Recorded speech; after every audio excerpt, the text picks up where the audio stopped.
Camera اور satellite جو ہے وہ سارے بر اعظموں میں ایک کمرے میں بیٹھ کے دیکھ سکتا ہے، تو اللہ کا ولی کیوں نہیں دیکھ سکتا؟ چھاڑ دو سرکار، کوئی مسئلہ نہیں ہے۔ اگر پی آئی اے کا پائلٹ جہاز اڑا سکتا ہے تو بزرگ کیوں نہیں اڑا سکتا؟ بٹھائیے سارے بزرگانوں، اور کاکپٹ سے جو ہے پائلٹ کو کہیں گے جی آپ تو نکلے نا، یہ اڑلا دے والے جی قیامت والے دن جا کے لینڈ کرنا ہے انہوں نے جتنے کرنا ہے۔ نہیں، اگر یقین ہے تو کرے نا۔ کہتے ہیں نا روحانی علم تو جو ہے وہ اوپر ہے اس دنیاوی علم سے، اور اس دنیاوی علم کو یہ کر رہے ہوتے ہیں۔ اللہ کے بندو، خدا کے لیے نبی علیہ السلام نے جب مختلف بادشاہوں کے پاس خطوط لکھے ہیں تو ان زبانوں کے ایکسپرٹ بندے بلوائے ہیں، ان کی زبانوں میں لکھوائے ہیں۔ اس طرح نہیں ہوتا جس طرح آپ سمجھتے ہیں۔ دنیا بقدر ایفرٹ ہے۔ کبھی کبھار کوئی مرزانہ بات ہو جائے وہ الگ بات، وہ انبیاء کے ساتھ خاص ہے۔ باقی غیر انبیاء کے ساتھ نبی علیہ السلام کے مبارک دور میں بڑے عجیب و غریب قسم کے معجزات ہوئے ہیں، وہ بالکل درست ہے، وہ نبی کے معجزے ہیں۔ لیکن رسول اللہ کی وفات کے بعد جو کچھ ہے وہ دعا کی حد تک ہے، اللہ تعالیٰ چاہے تو کر دے، اللہ تعالیٰ چاہے تو نہ کرے۔ بارش کی دعا کی ہو گئی، ٹھیک ہے، سمجھ آتی ہے بات کی۔ اس طرح کے معاملات ہو سکتے ہیں۔ جو اللہ کے فزیکل فینومینا آف نیچر ہیں ان میں اللہ تبارک و تعالیٰ کسی کی دعا قبول کر لیتا ہے۔ لیکن کبھی ایسا نہیں ہوا کہ جی کسی صحابی کی آنکھ نکل گئی ہے، دوسرے نے پھونک ماری ہے تو اس کی نظر واپس آ گئی، نہ کسی کی ہڈی ٹوٹی ہے تو یہ، یا یہ جنگ قادسیہ اور یرموک میں صحابہ کرام کو جو زخم لگتے تھے تو ایک دوسرے کو سورہ فاتحہ پڑھ کے پھونکتے تھے، وہ زخم ٹھیک ہو جاتا تھا۔ خدا کے لیے یار اس طرح نہیں معاملات ہوتے۔ دنیا کو اللہ نے بقدر ایفرٹ چھوڑا ہوا ہے۔ آپ کو تو کہانیاں کرائی ہیں جی، ابو الحسن خرقانی نے کرتا دیا تھا محمود غزنوی کو، اور محمود غزنوی نے جو سومنات پہ جو آخری حملہ کیا وہ اس کی برکت سے کامیابی ہوئی۔ رات نو بابا جی پھر ہوئی ناراض، بابے کتنے خوش ہوندے تھے، جدوں تک نعرہ نہ مارو انہاں دے اگے تسی یا میرا نام نہ لو۔ اور بابا جی کہتے ہیں ان کے کہ ناراض ان کے، تو نے میرے کرتے کی اتنی کم قیمت لگائی ہے، اگر تو یہ کرتا اٹھا کے یہ دعا کرتا نا کہ قیامت تک اس پلانٹ ارتھ پہ کوئی کافر باقی نہ رہے تو سارے مسلمان ہو جاتے۔ حضرت ابو الحسن خرقانی ایک بزرگ گزرے ہیں، یہ حضرت باعزید بستامی کے سجادہ نشین تھے۔ اتنے بڑے آدمی تھے، اپنا جبہ دیا محمود غزنوی کو، جب مشکل آئی تو دعا مانگنا آگے رکھ کے اللہ فتح دے دے گا۔ تو محمود کہتے ہیں جب سومنات کے مندر نہیں فتح ہو رہے تھے تو میں نے بابے کا جبہ سامنے رکھ کے دعا کی تو اللہ نے مجھے فتح دے دی۔ کہتے ہیں بابا جی رات خواب میں ملے تو کہنے لگے تو نے کیا قیمت ڈالی میرے جبے کی؟ کہا حضور کیا مطلب؟ فرمانے لگے تو میرا جبہ سامنے رکھ کے دعا کرتا کہ یا اللہ ہندوستان کے سارے کافر مسلمان ہو جائیں تو اللہ نے توفیق ایمان دے دینی، یہ تو نے کیا دعا مانگی ہے؟ اچھا لوگ پڑھتے ہیں سبحان اللہ، لعنت ہے، سنانے والے بھی سننے والے بھی۔ کیا صحابہ کرام قادسیہ اور یرموک میں رومنز اور پرشینز کے خلاف رسول اللہ کا کرتا لے کے گئے تھے؟ اور جب وہ کرتا حضور نے خود پہنا ہوا تھا ابو جہل نے تو پھر بھی کلمہ نہیں پڑھا۔ تم لوگ کہہ رہے ہو کہ روئے عرض پہ سارے مسلمان ہو جاتے کرتے کے وسیلے سے دعا کر کے، اور حضور کا تو کرتا وہ تھا جو واقعی شفا بھی دیتا تھا۔ مسلم شریف میں حدیث ہے کالا جبہ حضور کا نکالا اسما بنت ابی بکر نے، ان کا کہ نبی علیہ السلام پہ پہنتے تھے، ہم اس کا دھون مریضوں کو شفا کے لیے دیتے ہیں۔ یہ تو حضور کا چلے کرتا تھا، اور صحابہ کے پاس تو حضور کے جسم کے حصے تھے، بال مبارک۔ کرتا تو بہت چھوٹی چیز ہے، وہ تو حضور نے پہنا نا، جو آپ کے بال مبارک۔ صحیح بخاری میں حدیث ہے ام سلمہ نے حضور کے چند بال نکالے ایک ڈبیا میں اور کہا کہ یہ نبی علیہ السلام کے بال ہیں، ہمارے محلے میں کوئی بیمار ہوتا ہے میرے پاس وہ پانی کی پیالی بھیجتا ہے، میں اس میں گھول دیتی ہوں، شفا ہو جاتی ہے اللہ کے اذن سے۔ یار وہ بال لے کے صحابہ کرام رومن اور پرشینز کے خلاف جا کے لڑتے اور بالوں کو سامنے رکھ کے تو فتح حاصل کرتے، جنگوں کی تکلیف کاٹی۔ 8,500 صحابہ اور تابعین شہید ہوئے ہیں صرف قادسیہ میں پرشین امپائر کے خلاف۔ کتنے لوگ ہاتھیوں کے نیچے آگے شہید ہوئے ہیں، تسی نگاہ ہی مار دے رہتے ہو، سب کہانی ہے۔ اور اب تو میں نے آپ کو بہت پہلے پریڈکٹ کیا تھا کہ اب ینگ جنریشن یا تو علمی کتابی مسلمان بنے گی، یعنی علمی کتابی سے مراد چھڑا مسلم، کتاب و سنت کے دلائل ماننے والا، اور یا پھر وہ اس مذہب سے ہی برگشتہ ہو جائے گی، سیکولر یا ایتھیسٹ ہو جائیں گے۔ باقی فرقے تو ہم نظر نہیں آنے۔ انشاءاللہ تعالی. کیا موجودہ دور میں کرامات کا کسی بھی شکل میں وجود باقی؟ جی باقی ہے. یہ ہمارا پلیٹ فارم کرامت ہے. اس سے بڑی کوئی پلانٹ ارتھ پہ کرامت ہے تو بتا دیں. تفنن اپنی جگہ اور ریئلٹی بھی ہے. یار انہوں نے کبھی سوچا تھا کہ ایک بندہ اٹھ کے انہیں اس طرح ایکسپوز کرے گا کہ ان کی اولادیں جن کو بچپن سے بابوں کی کہانیاں گٹھی میں ڈالی گئی تھی وہ چھوڑ کے اس شخص کے ساتھ جڑ جائیں گے جس کی قبر مدینے میں ہے صلی اللہ علیہ وآلہ وسلم. آپ کو کتنا فخریہ سناتے ہیں, نہیں فلانے دا فیض جاری ہے, او چھڑ دیو سارا نے فیض ڈوب گئے. ایک یوٹیوب دی ویڈیو, ایک میرا نعرہ نا سب کچھ لے گیا. تو یہ کرامت نہیں ہے.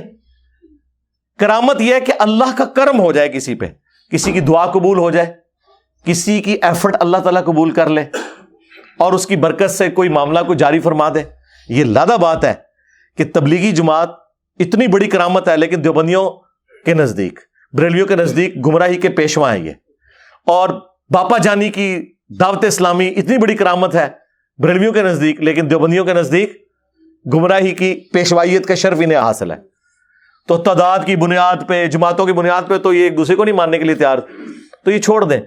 تو کرامت کے اوپر میں نے مفتی منیب الرحمان صاحب حافظہ اللہ نے جب میرے خلاف ایک مضمون لکھا دنیا اخبار میں, تو میں نے ان کی طبیعت صاف کی تھی کرامت اور معجزے کے حوالے سے کہ ہم مانتے ہیں, لیکن وہ چیزیں جو واقعی رپورٹ ہوئی ہیں. اور اس میں نے دیکھیں کتنے عرصے سے انہیں کہا ہوا ہے تخت بلقیس کی انہوں نے رٹ لگائی ہے. تو میں نے کہا تھا وائٹ ہاؤس لا کے مرگلا ہلز پہ رکھیں, اگلے دن میں بریلوی ہونے کا اعلان کر دوں گا. ہاں لیکن مجھے دکھانا ہے آپ نے.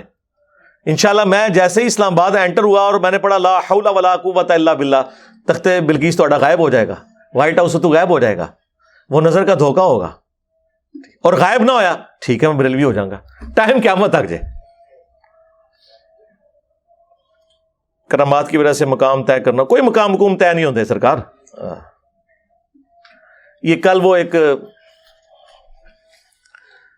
بندے کی ویڈیو لگی ہوئی ایک بریلوی عالم کی, اور وہ واقعہ یہ سنا رہا ہے. اچھا وہ واقعہ سنا رہے ہیں, لوگ مذاق اڑا رہے ہیں, یہ آپ کے بزرگ لکھ کے گئے ہیں واقعات.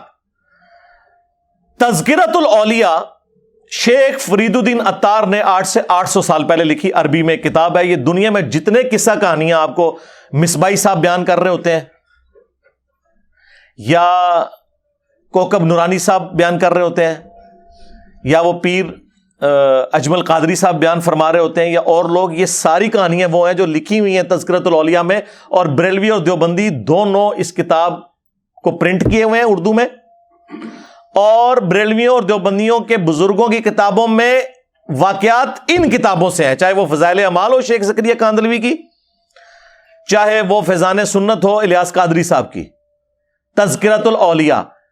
اور یہ وہی بزرگ ہے جنہوں نے منگولا نے وڈ دیتا سی 627 ہجری میں, منگول نہیں قابو آئے نہ دے. یہ ساری کہانیاں آپ کو جتنی جنید بغدادی, بایزید بستامی, داؤد طائی, معروف کرخی, سری سکتی, ساری سٹوریاں یہ اس کتاب میں لکھی ہوئی ہیں. جو مولانا بیان کر رہے تھے اور لوگ ہنس رہے تھے, یار آپ ان بچوں پہ ہنس رہے ہیں, یہ تو ان کی جائز روحانی اولادیں ہیں, شیطانی اولادیں نہیں ہم کہتے, پھر یہ برا مانیں گے, کہ جنہوں نے یہ واقعات لکھے ہوئے ہیں. اور واقعہ کیا بیان کر رہے ہیں؟ واقعہ یہ بیان کر رہے ہیں کہ جی ایک دفعہ جو ہے نا وہ حضرت معروف کرخی جو تھے وہ بیمار ہو گئے. حضرت سری سکتی, یہ پوری ایک چین ہے نا جو تصوف کی چلتی ہے نا, وہ کہتے ہیں جی مولا حسن ابن علی کے مرید تھے حسن بصری, اور حسن بصری کے آگے مرید تھے حبیب العجمی, اور ان کے آگے تھے مرید تھے داؤد طائی, اور ان کے آگے سے مرید تھے معروف کرخی, اور ان کے آگے سے مرید تھے سری سکتی, اور پھر آگے مرید تھے جنید بغدادی, اور یہ پوری وہ چین چلاتے ہیں. تو وہ کہتے ہیں جی سری سکتی بیمار ہو گئے, تو حضرت جنید بغدادی انہوں نے کہا کہ حضرت آپ کسی نا ڈاکٹر کو دکھائیں. انہوں نے کہا میں کسی یہودی یا نصرانی ڈاکٹر کو نہیں دکھا سکتا. سرکار نگاہ مارو نا اپنے ہوتے ہیں, ڈاکٹر کو لے کے جانا ہے. یہی تو ہم کہتے ہیں, ہمیں کہتے ہو مزاروں پہ جاؤ, خود جو ہے وہ آغا خان میں اور شفا انٹرنیشنل میں علاج کرواتے ہو. آج کے لوگ بھی یہی کر رہے ہیں, اس زمانے میں بھی یہی کرتے تھے. ان کا جتنے اچھے ڈاکٹر ہیں وہ تو یا جیوز ہیں یا کرسچنز ہیں. تو میں تو وہ نبض چیک کرے گا تو میں نبض تو نہیں دکھا سکتا, ہاتھوں میں ہاتھ نہیں دے سکتا. دیکھو کس چیز کو کس سے ملایا ہوا انہوں نے. تو پھر خیر وہ ایک کہتے ہیں یہودی کسی ڈاکٹر کے پاس, طبیب کے پاس گئے. انہوں نے کہا یار چھوڑ دیں, آپ نا اپنے حضرت صاحب کا پیشاب مبارک لے آئیں. یہ مبارک تو میں نے لگایا نا عزت کے لیے, بزرگوں کا نام عزت سے لینا چاہیے, کیونکہ وہ پیشاب ٹیسٹ سے بھی بتا دیا کرتے تھے. اچھا وہ کتنا پہنچیا, وہ پیشاب تک کے دس رہا ہے, انہوں نہیں پتا منہ کیڑی بیماری لگی ہے. میں تو پھر انج جناب پڑھاں گا.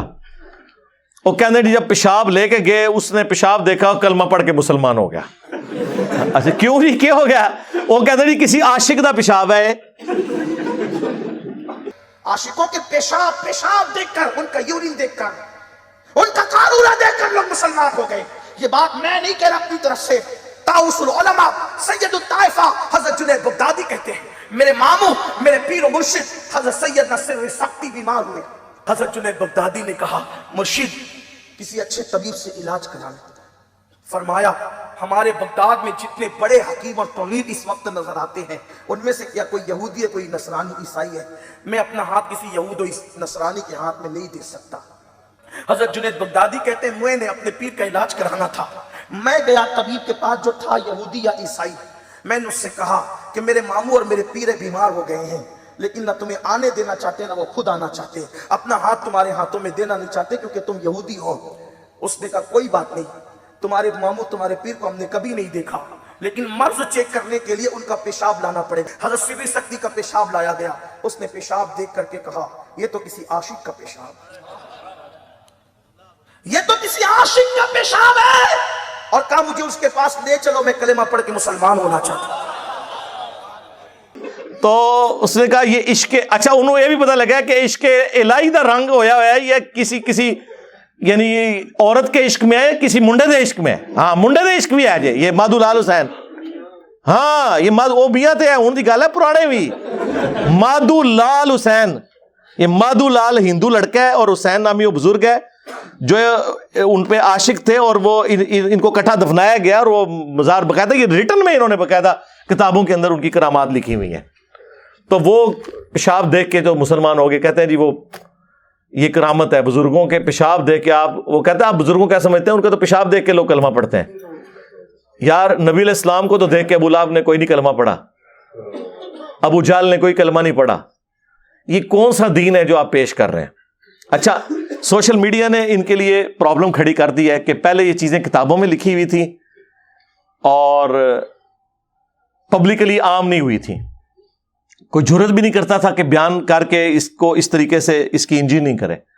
ہم نے کرنی شروع کی ہے, تو اب آپ دیکھ لیں ان کے لیے کتنی بڑی مصیبت کھڑی ہوگی. تو اس طرح کی کئی ایک واقعات ہیں, انہوں نے کہانیاں مشہور کی ہوئی ہیں, وہ کرتے رہے, اس کا اینڈ رزلٹ کوئی نہیں ہے, بس مذاق ہی اڑے گا نا.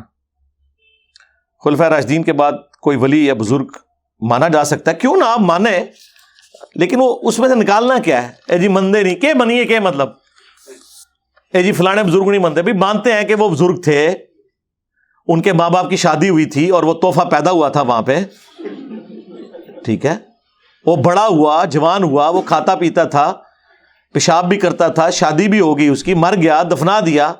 یہی ماننا ہوتا ہے نا کسی کو, اور کیا منوانا چاہتے ہیں؟ جب کہتے ہیں آپ فلاں کو نہیں مانتے, کیا مطلب ہے؟ ایک بندہ یہ کہتا ہے کہ آپ جو ہے وہ ہٹلر کو نہیں مانتے. بھئی ہم مانتے ہیں کہ ایک بندہ تھا, آیا تھا, چلا گیا. ماننے سے مراد کیا لیتے ہیں؟ انکار تو ہم نے کسی کا نہیں کیا. نہیں وہ بزرگ نہ, انج نہیں, نہ یہ تہاڈی خواہش نہیں پوری ہونی, ٹھیک ہے.